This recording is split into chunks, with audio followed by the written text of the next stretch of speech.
Hi hello నమస్తే welcome to the road trip.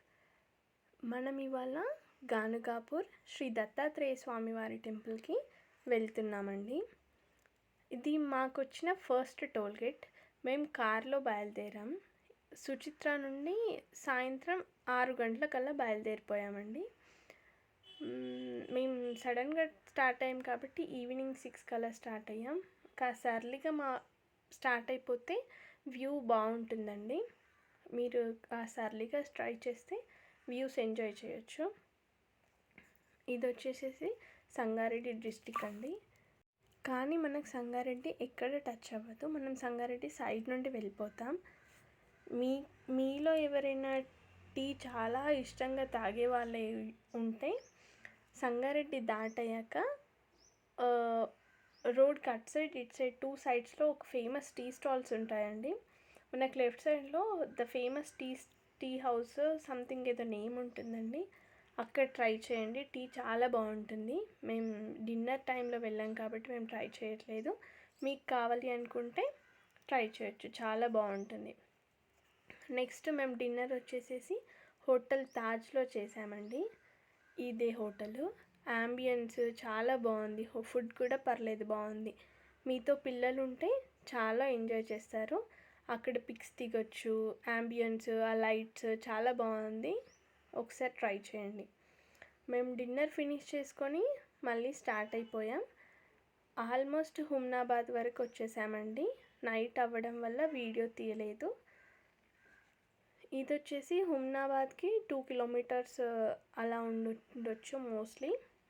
మనకి హుమ్నాబాద్ కూడా కనిపించదు, రైట్ సైడ్లో ఉంటుంది. మనకు రైట్ సైడ్లో హుమ్నాబాద్ ఉంటుంది, హుమ్నాబాద్ టౌన్. మనం స్ట్రైట్గా వెళ్ళిపోతామండి. ఇక్కడ ఒక పాయింట్ చెప్పాలండి మీకు. అదేంటి అంటే హుమ్నాబాద్ దగ్గర ఒక లెఫ్ట్ వస్తుంది.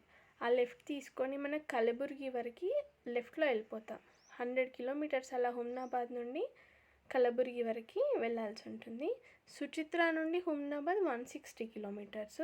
హుమ్నాబాద్ నుండి కలబుర్గి 100+ కిలోమీటర్స్. ఇదే అండి కలబుర్గి రోడ్ అని మనకు వస్తుంది సైడ్లో. కాస్త హుమ్నాబాద్ క్రాస్ అయ్యేటప్పుడు జాగ్రత్తగా చూస్తూ వెళ్ళాలి. ఇదే అండి ఆ లెఫ్ట్. ఇక్కడ లెఫ్ట్ తీసుకొని 100+ కిలోమీటర్స్ మనం ఇదే రూట్లో డ్రైవ్ చేయాల్సి ఉంటుంది. ఇంకొక ఏంటి అంటే కలబుర్గి హుమ్నాబాద్ టు కలబుర్గి రూట్లో చాలా స్పీడ్ బ్రేకర్స్ ఉంటాయండి. విలేజ్ వచ్చే ముందు ఒక స్పీడ్ బ్రేకర్ ఉంటుంది, విలేజ్ ఎండ్ అయ్యే ముందు ఒక స్పీడ్ బ్రేకర్ ఉంటుంది. కాబట్టి కాస్త చూస్తూ వెళ్ళాలండి. ఆ పక్కన చెట్ల నీడలు కూడా స్పీడ్ బ్రేకర్ల పైన పడి కనబడదు మనకు. కాబట్టి కాస్త చూస్తూ వెళ్ళాలి.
హుమ్నాబాద్ నుండి కలబుర్గి రావడానికి మాకు ఆల్మోస్ట్ 2.5 అవర్స్, దగ్గరగా 3 అవర్స్ వరకు టైం పట్టిందండి.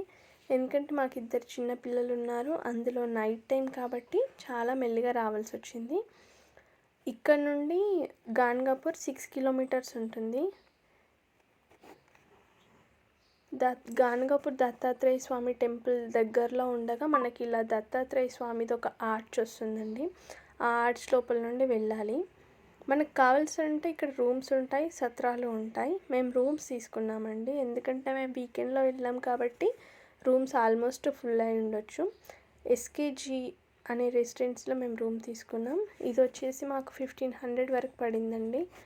అంటే మేము వెళ్ళింది వీకెండ్స్లో కాబట్టి అలా ఉండొచ్చు రేటు. మీరు వీక్ డేస్లో వెళ్తే తక్కువ ఉంటుండొచ్చు. ఆ నైట్ స్టే చేసి మేము 4 o'clock అలా లేచి 5 o'clock వరకు ఫ్రెష్ అప్ అయిపోయి 5:15 కల్లా స్టార్ట్ అయిపోయాం.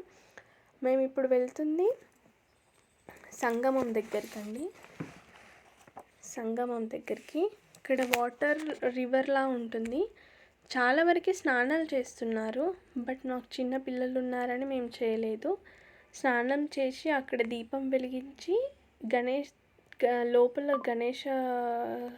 గణపతి టెంపుల్ ఉంటుంది.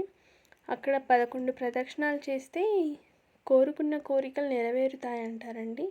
సో మీకు కుదిరితే మీరు దాంట్లో స్నానాలు చేసి ఈ ప్రాసెస్ చేసుకోవచ్చు. ఇది సంగమంకి వెళ్ళే దారి అండి. మేము వెళ్తున్నాం. అక్కడే పక్కన దీపాలు అమ్ముతారు. దీపాలు, మనం చేతికి కట్టుకునే తాడులు అవన్నీ అమ్ముతారు. తీసుకొని వదిలేసేయండి.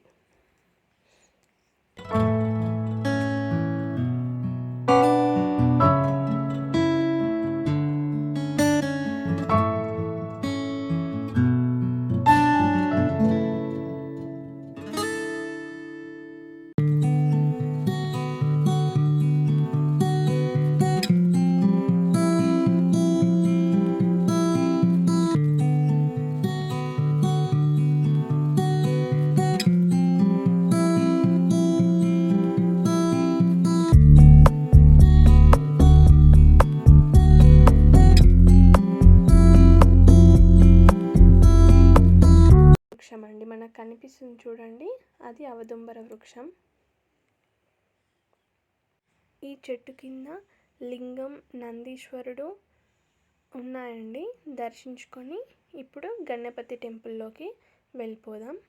ఈ గణపతి టెంపుల్లో చాలామంది, కొన్ని వందల మంది దత్తాత్రేయ స్వామి వారి చరిత్రను చదువుతూ ఉంటారండి. ఇక్కడ ఏంటి అంటే, మనం గణపతికి 11 ప్రదక్షిణాలు చేసి తెచ్చుకున్నటువంటి దీపంని వెలిగించి ఆ తర్వాత ఆ తాడుని అక్కడ మండపానికి కడితే కోరుకున్న కోరికలు నెరవేరుతాయంట అండి. సో మీరు ట్రై చేయండి.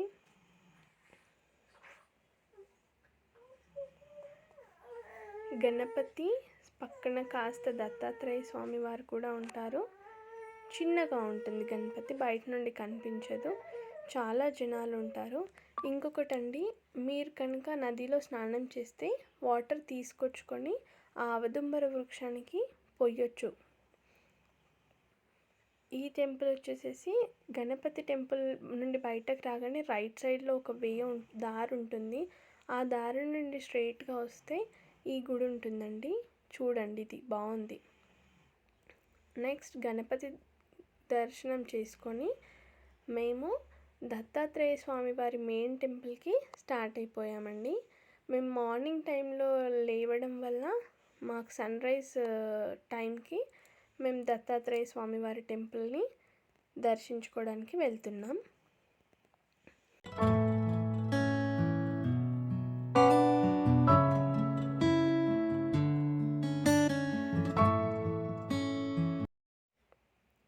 ఇది శ్రీ దత్తాత్రేయ స్వామి వారి మెయిన్ టెంపుల్కి వెళ్ళాల్సిన దారి.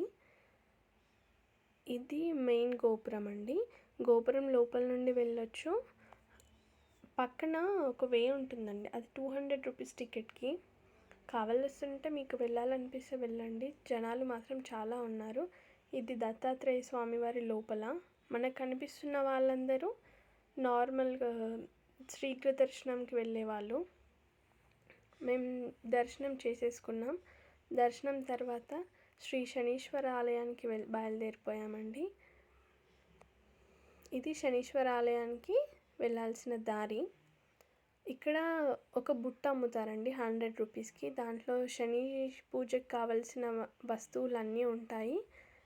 తీసుకొని కాస్త ముందుకు వెళ్తే లెఫ్ట్ సైడ్లో ఎంట్రీ ఉంటుంది.